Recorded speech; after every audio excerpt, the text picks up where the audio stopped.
고요. 이제 정말 중요한 세 번째 주제로 넘어갑니다.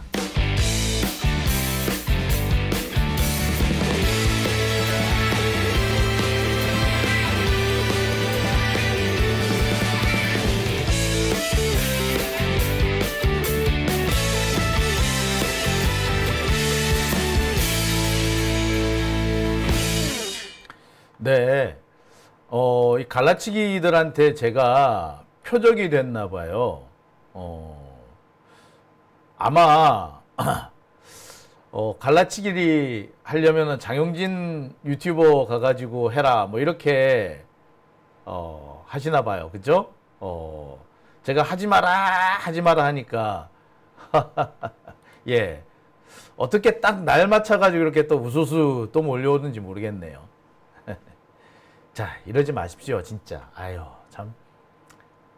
자, 세 번째 주제. 세 번째 주제는요. 두 번째 주제와 조금 이어진 부분입니다. 아까도 잠시 말씀드렸습니다만, 윤석열이 코너에 몰리면서 무슨 짓을 할지 모르겠다. 제가 몇 번을 말씀드린 게 있고요. 아마 그 대상은 이재명 대표와 조국 대표에 대한 재판일 것이다 라고 말씀드렸는데, 예, 그에 대한 얘기를 좀 집중적으로 해볼까 합니다. 제가 준비한 세 번째 주제는요, 코너에 몰린 윤석열의 무식한 승부수, 이재명 1심, 조국 상고심, 윤석열이 노리고 있다 입니다. 지금 이재명 대표는 선거법 사건하고 위증교사 사건이 지금 마무리 단계에 들어섰습니다.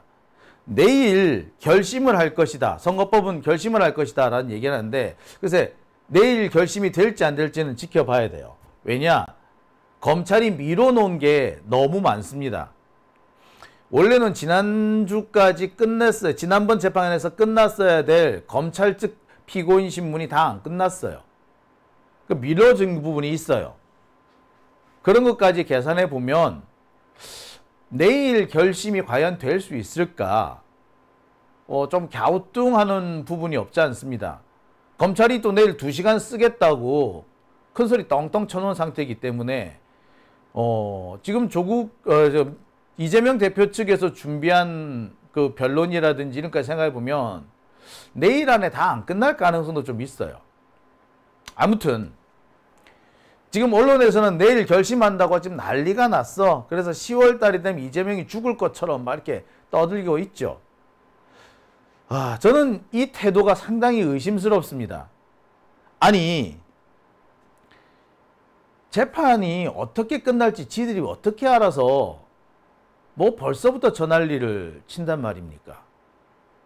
예, 상식적으로 이해가 안 되는 대목이죠. 예, 상식적으로 정말 이해가 안 되는 대목이에요.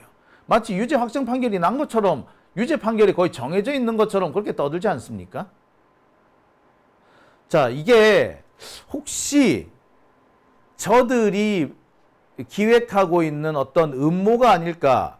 진짜 유죄 판결을 지금 내려놓은 상태에서, 결론을 정해놓은 상태에서 요식행위만 하고 있는 게 아니냐? 의심되는 부분이 없지 않습니다. 특히 최근에 윤석열이 코너에 몰렸다는 것을 가만히 생각해 보면, 예, 가능성이 없지 않아요. 그리고 조국 대표 상고심 역시 마찬가지입니다. 이미 1심, 2심에서 징역형 실형이 선고되어 있는 상태이기 때문에 대법원 확정 판결만 나면 끝나버려요.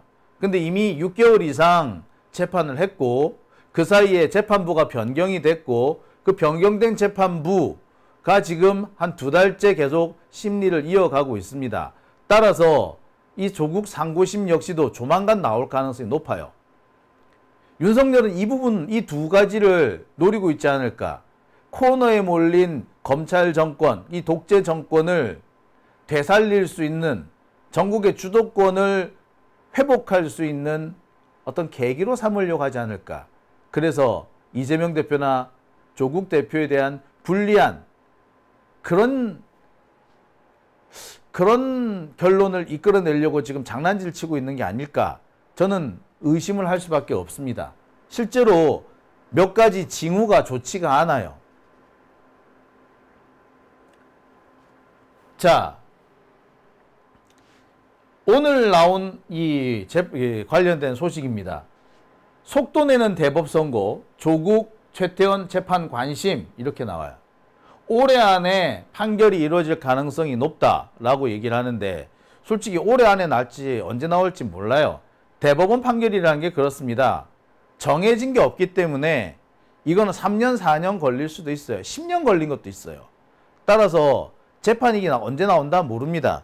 특히 노회찬 의원을 그 구렁텅이로 몰아넣었던 삼성 엑스파일 사건 같은 경우에는 대법원 판결 나오는데 이제 4년 넘게 걸렸어요. 아무튼 그런데 속도를 내고 있다? 예, 이거는 올해 안에 결론을 내려라 이 말이죠. 이 언론 플레이를 하는 겁니다. 게다가 이 조국 대표 재판을 누가 맡고 있느냐? 엄상필 대법관이 맡고 있는데, 이 엄상필은 윤석열의 절친이에요. 윤석열의 절친. 그렇다면 이미 답이 정해져 있는 상태 아니겠어요? 윤석열의 절친이 윤석열을 가장 싫어하는 사람의 재판을 받고 있다면 그거는 답이 정해져 있는 거잖아. 언제 나오느냐가 중요할 뿐이죠. 그런데 만약에 재판이 나온다면 지금 나올 가능성이 제일 높죠. 아까도 제가 말씀드렸지만 민주당과 조국혁신당 사이에 갈등 관계가 고조되었을 때 그때 탁 조국에 대해서 조국을 탁 쳐버려야지. 아, 민주당 쪽 지지자들이 조국을 안 돌아볼 거 아니야. 이걸 노린단 말이에요. 제가 그래서 참 이렇게 갈라치기 하지 말라고 그렇게 말씀을 드리는데 또 들어와가지고 저렇게 하고. 그럼 여러분들은 조국 대표 감옥 가면은 박수 치실 거예요. 아, 진짜. 아, 그럴 거 아니지 않습니까? 그런 태도를 볼 때마다 아까워요. 그리고 조국 대표라는 식으로 얘기하는데, 자, 보셨다시피 조국 대표가 지금 민주당과 거리가 멀어질 경우에 제일 타격을 받는 사람이 조국이에요. 근데 조국 대표가 그렇게 나올 것 같아요? 앞뒤가 안 맞는 얘기는 제발 좀 그만하시라고. 자, 본론으로 다시 돌아와서 이재명 대표 공직선거법 재판도 이제 조만간 끝납니다. 근데 이 기사 내용을 보면은 미리부터 유죄라는 것을 그냥 상정해 놓고 유죄로 몰아가게 하려고 하는 것 같은 그런 기사들이 대부분입니다. 지금 언론 보도 나오는 거 보면은요, 이미 이재명은 감옥 갔어. 그런데 언제 갈 거냐? 10월 달에 갈 거야! 뭐 이런 식의 보도를 하고 있죠. 이쯤 되면은 인디안 기우제라고 해야 되나요? 뭐라고 해야 되나요? 이거는 거의 언론이 이 뭐 무당집이라도 차린 것 같지 않습니까? 기도하는 거 아니야 이거. 자, 아무튼 지금 상황이 이렇습니다.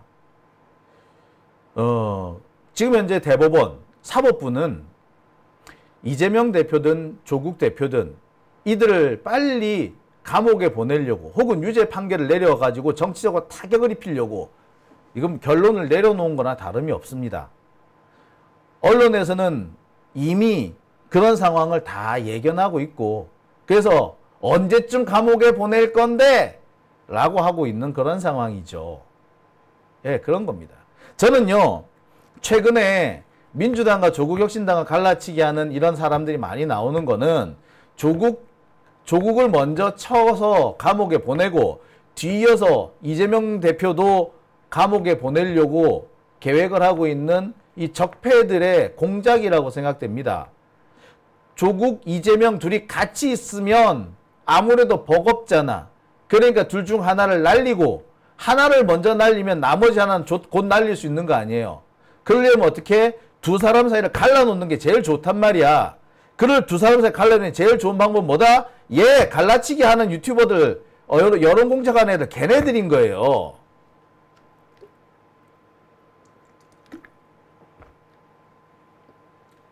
자, 지금 진행되는 과정을 보세요. 이재명은 무죄인데, 이재명은 무죄가 나올 건데, 조국은 유죄가 나올 거야. 이런 거예요? 아니요. 둘 다 유죄 나온다고 되게 확신하고 있잖아요. 근데 이 둘을 한꺼번에 낼 수는 없어. 그 어떻게? 하나 먼저 내고, 조금 시간 두다가 또 한 사람 내고, 이렇게 하려는 거지. 예. 자, 지금 둘 다 이재명 대표 사건이나 조국 대표 사건이나 매우 정치적인 사건이라는 겁니다.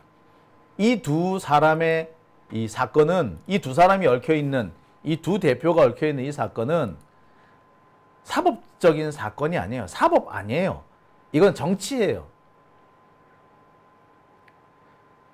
이거는 윤석열 정권이 자신의 경쟁자 혹은 자신의 이 권력을 위협할 수 있는 사람들, 이들을 감옥에 보내기 위해서 처음부터 치밀하게 짜서 진행하는 사건입니다. 마치 브라질 대법원이 룰라를 감옥에 보내기 위해서 없는 것도 있다라고 했던 것과 똑같은 겁니다. 지금 딱 그 상황이에요. 근데 문제는 뭐? 대한민국에는 룰라만한 사람이 둘이가 있는 거야. 일단 이재명이 있고 조국이 있어. 근데 이 둘이 같이 힘을 합치면 윤석열이 너무나도 버거워. 그럼 어떻게? 갈라놔야지. 갈라놔서 한 사람 먼저 감옥 보내고 조금 있다가 나머지 한 사람 또 감옥 보내고. 야, 이게 눈에 안 보입니까? 너무나도 잘 보이지 않습니까?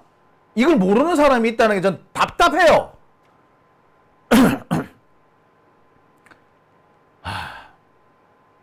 자, 어찌됐건 이 두 사건은 다 정치적 사건이고 다 윤석열 정권의 수호를 위해서 정권 안보 차원에서 필요한 사건들입니다. 이 사건에서 유죄 판결이 나올 경우 법원도 후폭풍을 피하기 어려울 겁니다. 특히 조희대 대법원장은 반드시 이에 대한 정치적인 책임을 져야 될 겁니다. 아울러 주심 재판관인 엄상필에 대해서도 정치적 비난이 쏟아질 거예요. 두 사람에 대해서는 아마 향후 역사적으로 혹은 시간이 좀 더 지나서 정권이 바뀐 뒤에 분명히 이 사람들에 대해서 철저한 책임 추궁이 있을 겁니다. 아울러 조희대와 엄상필을 통과시켜준, 동의를 해준 민주당 법사위에 있었던 수박들, 이들에 대해서도 우리가 책임을 물어야겠죠. 자, 윤석열 정권, 검찰 정권은요, 바로 이런 점을 너무나 잘 알고 있었기 때문에 지금까지 이 사건을 좀 끌어왔어요, 지들도. 가장 유리한 시점에 재판 결과를 내놓으려고. 그게 바로 요즘인 겁니다. 그리고 지금 윤석열 같은 경우에는 이 사건 중에 하나라도 일단 유죄 판결이 나오면, 확정이 돼버리면 이걸 가지고 민주당에 대한 대대적인, 민주진보 진영에 대한 대대적인 탄압과 반격을 시작할 겁니다. 위기에 몰린 윤석열과 검찰이 선택할 수 있는 다른 선택지는 현실적으로 없습니다. 이 정치적 사건에서 자신들이 원하는 결론을 끌어내야 되는 거죠. 그래서 지금 윤석열 정권 그리고 검찰은 법원에 대해서 압박을 시작하고 있는 것으로 지금 전해지고 있습니다. 당장 유죄를 때려라 이거지. 당장 유죄를 때려서 이재명이 됐든 조국이 됐든 감옥에 보내라 이거야. 그래서 그걸 핑계로 해가지고 국면 전환, 주도권 전환을 일으킨 다음에 그걸로 해서 쭉 밀고 나가겠다는 거죠. 그래서 벌써 지금 법원에 대한 압박, 그거는 뭐 더 볼 거 없는 사실입니다.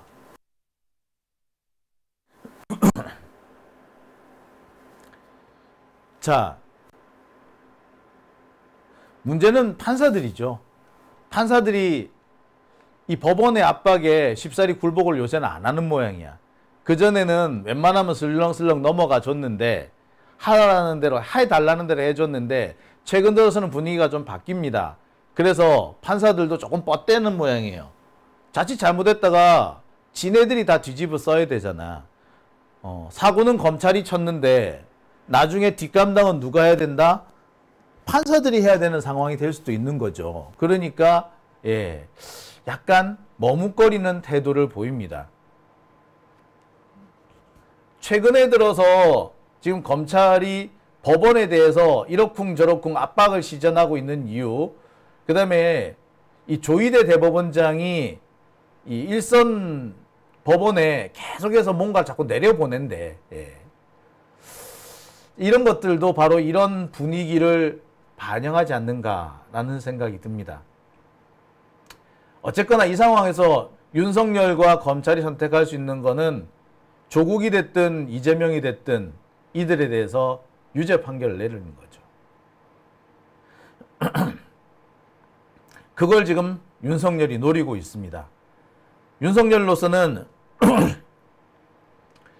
그런 판단을 내릴 때 지금 머뭇거리고 있는 판사들을 어떻게든 설득해야 될 거 아니야.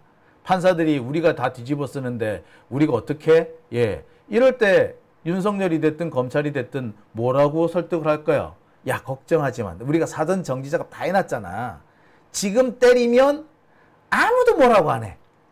아니, 지금이 제일 조동래 민주진보 진영의 힘이 약할 때야. 지금 때려야 돼. 요렇게 하는 거 아니에요. 여러분 같으면 안 그러시겠어요? 그러니 이런 문제가 지금 생기는 겁니다. 어떻게 될지는 모르겠습니다만 10월, 11월 이 무렵이 정말 고비가 될 것 같아요. 지금 김건희 특검법이 다시 되돌아와가지고 그 거부권 행사돼가지고 국회 재표결에 들어가는 시점이 10월 정도로 보이거든요. 그 무렵 맞춰가지고 검찰은 무슨 짓이든 할 겁니다. 윤석열도 마찬가지일 거예요. 자,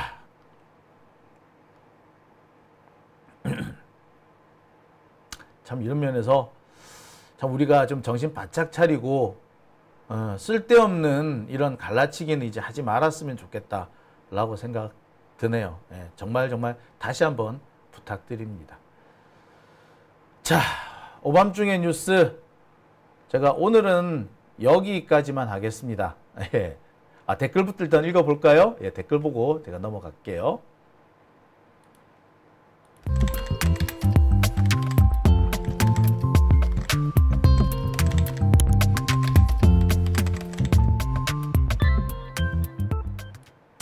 자, 오드리님,